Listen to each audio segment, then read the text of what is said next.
QuickBooks comes with some basic products and services, but setting up your own gives you more accurate reports and helps to save you time later. Before you record any sales in QuickBooks, it's best to set up the products and services you provide to your customers.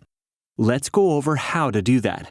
To get started, select Sales, then Products and Services, then New. Now choose the type of product or service you want to enter.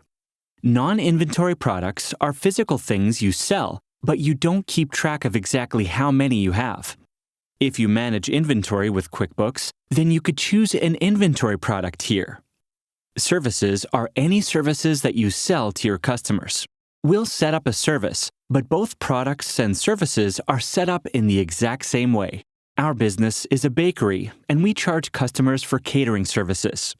There is a field for stock keeping unit if you need to track that for your products. You can also group your products and services into categories. You can select this box to upload a picture of the product or service.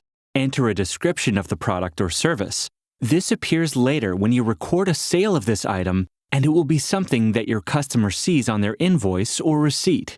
The sales price or rate field lets you record what you charge customers for this service. You can leave it blank, but recording your default price or rate saves you time later. We charge $25 an hour for catering. The income account is the account that QuickBooks uses to categorize sales income for this service.